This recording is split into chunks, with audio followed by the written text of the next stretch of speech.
அப்ப இது செங்கல்பட்டுல இருக்கிறவனுக்கு கூட கொஞ்சம் சாத்தியமாகலாம். கன்னியாகுமரியில இருக்கிறவனுக்கு இது எப்படி சாத்தியமாகும்? 1 அப்படிங்கிற நம்பரை வாங்குறதுக்கு அவர் செலவழிச்சது 2.08 கோடி.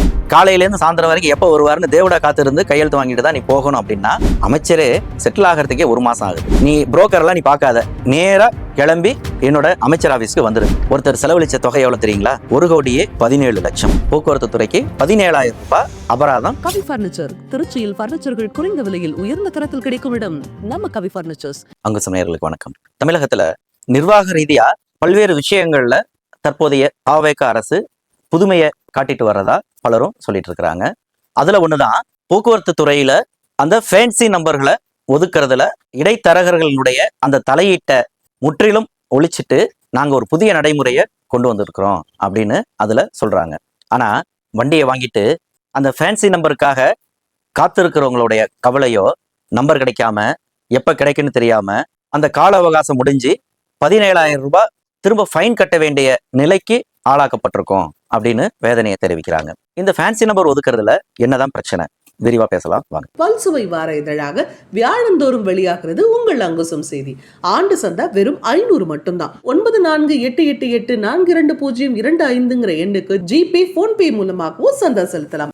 அதாவது முதல் பிரச்சனை, தமிழகத்துல தேர்தல் நடக்குதோ இல்லையோ, அதனுடைய முடிவுகள் அறிவிக்கிறாங்களோ இல்லையோ, நிர்வாகம் அப்படிங்கிறது அது பாட்டுல அது நடந்துகிட்டு தான் இருக்கும். அது போலதான் போக்குவரத்து துறையில புதிய வாகனங்களுக்கான அந்த பதிவு மேற்கொள்ளக்கூடிய விவகாரம். ஆனா இந்த தேர்தல் சமயத்துல தேர்தல் முடிவுகள் அறிவிப்பாகி இந்த போக்குவரத்து துறைக்குன்னு யார் அமைச்சரு அப்படின்னு அறிவிக்கிறதுலேயே ஒரு தாமதம் அப்படிங்கிறது ஏற்பட்டது. அப்புறம் அமைச்சர்லாம் அறிவிச்சதுக்கு அப்புறம் அவர் அந்த சீட்டுக்குள்ள உட்காந்து அவருடைய வழக்கமான அந்த நடைமுறை பணிகளை தொடர்றது அப்படிங்கிறதுக்குள்ளாரையே ஏறத்தாழ 1 மாசத்தை பிடிச்சிக்கிச்சு. இதுல இந்த ஃபேன்சி எண்கள், அதாவது அவங்களுக்குன்னு பிடித்த எண்கள், ஒரு ராசியின் அடிப்படையிலேயோ அல்லது நம்பிக்கையின் அடிப்படையிலேயோ ஏதோ பல்வேறு காரணங்களுக்காக எனக்கு இந்த நம்பர் தான் வேணும், அதை கூட்டினா எனக்கு இத்தனை வரணும் அப்படி போன்ற அவங்களுடைய அந்த விருப்பங்கள் இருக்கும். அப்ப அது போன்ற அந்த எண்களை பெறுவதாக இருந்தா தமிழகத்துல அதற்குன்னு ஒரு நடைமுறை அப்படிங்கிறது ஏற்கனவே வகுக்கப்பட்டிருக்கு. அதாவது அரசாங்கத்துக்கு ஒரு வருமானம் தரக்கூடிய ஒரு விவகாரமாகவும் இந்த ஃபேன்சி நம்பர் ஒதுக்கீடு அப்படிங்கிறது பார்க்கப்படுது. அப்ப அதன் காரணமா அதுல எந்த விதமான முறைகேடுகள், என் மாமன் மச்சன் தெரிஞ்சவனுக்கு எல்லாம் கொடுத்துட்டாங்க அப்படிங்கிற மாதிரியான முன்ன வந்தவங்களுக்கு கொடுக்காம பின்ன வந்தவங்களுக்கு கொடுத்துட்டாங்க, அது போன்ற அந்த நடைமுறை சிக்கல்கள்லாம் இருக்கக்கூடாதுங்கிறதுக்காகத்தான் ஒரு ஏற்பாடு செய்யப்பட்டது. அதாவது இது போன்ற அந்த ஃபேன்சி நம்பர்களை ஒதுக்கீடு செய்யணும்னா போக்குவரத்து துறையினுடைய செயலாளரும் போக்குவரத்து துறைக்கு யார் அமைச்சரா இருக்கிறாங்களோ அவரும் அந்த ஒவ்வொரு கோப்புலையும் தனிப்பட்ட முறையில கையெழுத்து போட்டாகணும். இதுதான் அந்த நடைமுறை. அப்ப அமைச்சரே செட்டில் ஆகிறதுக்கே 1 மாசம் ஆகுது. அந்த 1 மாச கேப்ல ஏற்கனவே ஃபேன்சி நம்பருக்காக அப்ளை பண்ணவங்களுக்கு கிடைக்கல. அப்ப வண்டியை வாங்கியாச்சு, நம்பர் இல்லாம ரோட்ல ஓட்ட முடியாது. 1 மாசம் தான் போக்குவரத்து துறை அவங்களுக்கு அந்த நம்பரை வாங்குறதுக்கு அவகாசம் கொடுத்துருக்கு. 1 மாசத்துக்குள்ள நம்பர் கிடைக்கல. அப்ப ஆட்டோமேட்டிக்கா 31வது நாள் அந்த வாகனத்தை 1 மாசத்துக்குள்ளார அவங்க பதிவு செய்யாத அந்த காரணத்துக்காக போக்குவரத்து துறைக்கு 17,000 ரூபாய் அபராதம் கட்டியாகணும். அப்படி பல பேர் 17,000 ரூபாய அபராதம் கட்டி இருக்கிறாங்க. இது ஒண்ணு. இதற்கு முன்னாடி என்ன நடைமுறை இருந்தது அப்படின்னா, ஒரு ஃபேன்சி நம்பர் வாங்கணும் அப்படின்னா தமிழக அரசு நிர்ணயித்திருக்கக்கூடிய அந்த கட்டணங்கிறது மிக மிக சொற்பம். அதாவது ஒரு 1000 எண்களுக்குள்ள இருந்தது அப்படின்னு சொன்னா 2 வீலரா இருந்தா 2,000 ரூபாய். அதே கார் போன்ற 4 சக்கர வாகனங்களா இருந்தா அதனுடைய விலை 4 லட்சத்துக்கு கீழே இருந்துச்சுன்னா வெறும் 10,000 ரூபாய். 4 லட்சத்துக்கு மேல இருந்ததுன்னா 16,000 ரூபாய். அதே அந்த சீரியல் நம்பர் அவங்க ராசி எண்கள் வாங்குறதுங்கிறது 4,000க்கு மேல அந்த முன்தொடர் இருந்தது அப்படின்னு சொன்னா அதுவே 4 பதிவு தொடரா இருந்தா 40,000, 5ல இருந்து 8 தொடரா இருந்ததுன்னா 60,000, 9ல இருந்து 10 தொடரா இருந்துச்சுன்னா 1 லட்சம், 11 மற்றும் 12வது சீரியஸ்னா 2 லட்சம் அப்படின்னு ஒரு ரேட்டை மொத்தமா பிக்ஸ் பண்ணிடுறாங்க. இதுல கூட குறைச்ச இருக்க போறது கிடையாது. உதாரணத்துக்கு ஒரு 4 லட்சம் ரூபாய்க்கு மேல இருக்கக்கூடிய ஒரு காரை ஒரு 1000 நம்பருக்குள்ளார நீங்க வாங்குறீங்கன்னா வெறும் 16,000 ரூபாய் தான். ஆனா அந்த 16,000 ரூபாய் கொடுத்து வாங்கக்கூடிய அந்த ஃபேன்சி எண்ணுக்கே 50,000லிருந்து 60,000 ரூபாய் வரைக்கும் நடைமுறையில கொடுத்துட்டு இருந்ததாக சொல்றாங்க. அந்த காசெல்லாம் போக்குவரத்து துறையினுடைய அமைச்சருக்கு நேரடியாக புரோக்கர் வழியாக கொடுக்கப்பட்டதாக ஒரு தகவல் அப்படிங்கிறது சொல்லப்பட்டது. அப்ப புதிய அமைச்சர் பொறுப்பெடுத்துட்டதுக்கு அப்புறம் இது போல வாங்கின காசெல்லாம் யாருக்கிட்ட கொடுக்கறது அப்படிங்கிற குழப்பத்துலதான் அந்த வேலை சுணக்கமாகி போய் கிடந்தது அப்படிங்கிற ஒரு விவகாரத்தையும் சொல்றாங்க. இதுல இன்னொரு குழப்பம் என்னன்னா, ஆட்சி மாற்றம் நடைபெறுவதற்கு முன்னாடி இது போன்ற இடைத்தரகர்களை நம்பி காசை கொடுத்துட்டு காத்துட்டு இருந்தவங்களும் காத்துட்டு இருக்கிறாங்க. அப்ப அது போன்ற நபர்களுக்கு அங்க வேலையை ஆகல. இது ஒரு நடைமுறை சிக்கலை அவங்க எதிர்கொண்டுட்டு இருக்கிறாங்க. ஏன்னு சொன்னா இப்ப அந்த புதிய அமைச்சர் விஜய் தமிழன் பார்த்திபன் பொறுப்பேற்றதற்கு பிறகு யாருக்கெல்லாம் ஃபேன்சி நம்பர் வேணுமோ நீ புரோக்கர் எல்லாம் நீ பார்க்காத, நேரா கிளம்பி என்னோட அமைச்சர் ஆபீஸ்க்கு வந்துரு, நானே கையெழுத்து போட்டு உனக்கு கொடுத்துறேன் அப்படின்னு ஓபன் ஸ்டேட்மெண்ட்டே சொல்லிட்டாரு.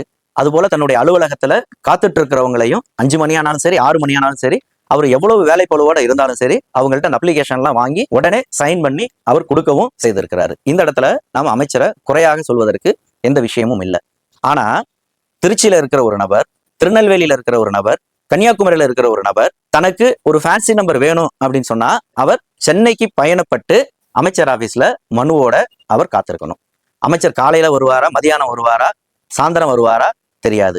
அமைச்சர் தமிழ்நாட்டில தான் இருக்கிறாரா அல்லது வேற பக்கத்து மாநிலத்துக்கு வேற வெளிநாட்டுக்கு சுற்றுப்பயணத்தை மேற்கொண்டுட்டாரா அவங்களுக்கு தெரியாது. அவருடைய அமைச்சரினுடைய நிகழ்ச்சி நிரல் என்னங்கிறது புதுசா கார் வாங்குறவனுக்கு தெரிஞ்சிருக்கணுங்கிற அவசியம் இல்லை. ஆனா அமைச்சர் ஆபீஸ்க்கு நேர்ல போனாதான் காரியம் ஆகும். ஏன்னா அமைச்சர் ஸ்ட்ரிக்டா சொல்லிட்டாரு, யார் பேர்ல வாகனம் பதிவாகுதோ அவர்கள் தான் நேர்ல வந்தாகணும். நேர்ல வந்தா உடனே சைன் போட்டு கொடுத்துட்றாரு. எங்க சித்தப்பாவுக்காக வரங்க, எங்க அண்ணனுக்காக வரங்க அப்படின்னு நீங்க என்ன உறவு முறையை சொன்னாலும் அவர்கள் எல்லாருமே புரோக்கர்களாக கருதப்படுறாங்க. உனக்கு வேலை இல்லை, நீ பார்ட்டியை வர சொல்லு அப்படின்னு திருப்பி அனுப்புறாங்க. அப்ப இங்கதான் பிரச்சனை எழுது. இந்த ஃபேன்சி நம்பரை வாங்கக்கூடிய நபர்கள் பெரும்பாலும் யாரா இருப்பாங்க கொஞ்சம் நீங்களே யோசிச்சு பாருங்க. ஒரு டியூல வண்டி வாங்குறவங்க இது போன்ற ஃபேன்சி நம்பருக்கு வந்து நிப்பாங்களா அப்படின்னா கண்டிப்பா அவங்க நிக்க மாட்டாங்க. மாசம் வந்து அந்த டியூவை கட்டுறதே அவங்களுக்கு பெரும்பாடா இருக்கும். மாறா ஒரு தொழிலதிபரா இருக்கிறவங்க, ஒரு நிறுவனத்தை நடத்தக்கூடியவங்க அல்லது ஒரு செலிபிரிட்டியா இருக்கக்கூடியவங்க இது போன்ற நபர்கள் தான் இந்த ஃபேன்சி நம்பருக்கு அவங்க ஆசைப்படுவாங்க, விருப்பப்படுவாங்க. அந்த நம்பருக்காக அவங்க சில ஆயிரங்களை செலவு பண்ணவும் அவங்க தயங்க மாட்டாங்க.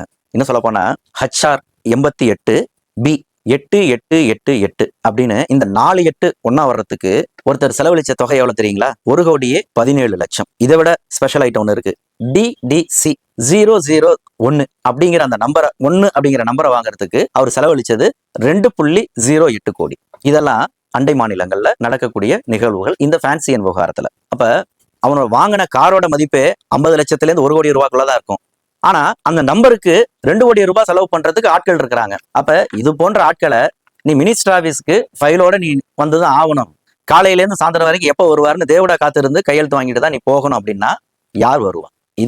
இதுல இருக்கக்கூடிய ஒரு நடைமுறை சிக்கல். சரி, அப்படியும் நான் வாரேன், எனக்கு வந்து நம்பர் வேணும், நான் ஒரு தொழிலதிபரா இருக்கிறேன், என் தொழிலெல்லாம் விட்டுட்டு நான் வாரேன் அப்படின்னு சொல்லி நம்ம வந்து ஒரு நாள் ஃபுல்லா காத்திருந்து அமைச்சர் சைன் போட்டு கொடுத்துட்றாரு. அன்னையோட வேலை முடிஞ்சா கூட பரவாயில்ல, அப்படியும் முடியறது இல்ல. மாறா அமைச்சர் சைன் போட்டு கொடுத்தாலும் அலுவலகத்துல ஒரு வாரம் கழிச்சு ஃபோன் பண்றோம், வந்து வாங்கிட்டு போங்க ஆர்டர் காப்பின்னு அவங்க சொல்லிடுறாங்க.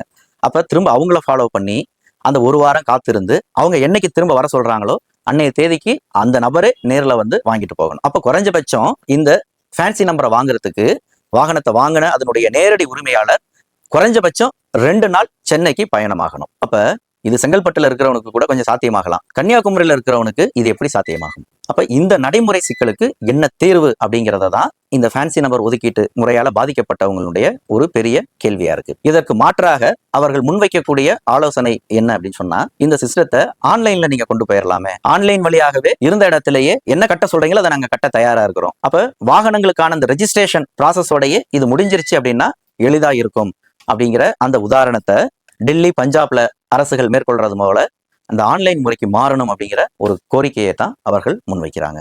ஆக இதுல அந்த இடைத்தரகர்களுடைய தலையீட்டை இதன் வழியா தடுத்துட்டோம் அப்படிங்கிறதுல நீங்க சொல்லலாம். மினிஸ்டர் ஒரு பைசா காசு வாங்காம உடனடியா கையெழுத்து போடுறாரு அப்படிங்கிறதையும் பாசிட்டிவா சொல்லலாம். அதை வந்து நம்ம எதுவும் குறையா சொல்வதற்கு இல்லை. ஆனா இந்த நடைமுறை சிக்கல்னு இருக்குது இல்லையா, இந்த அலைச்சல்ங்கிற அந்த விவகாரம் இருக்கு இல்லையா, இதற்காக அவர்கள் மாசக்கணக்கில் காத்துட்டு இருக்கக்கூடிய ஒரு நிலைமை அப்படிங்கிறது இருக்கு இல்லையா, இதற்கு ஒரு தீர்வை ஏற்படுத்தி தரணுங்கிறது தான் எதிர்பார்ப்பாகவும் இருக்கு. தொடர்ந்து பேசலாம். நன்றி. எக்ஸல் குரூப்ஸ், மாறு மாற்று, மக்களுக்கான நேர்மையான சமூக பணி என்றும் தொடரும். Excel Groups, Muruganandam.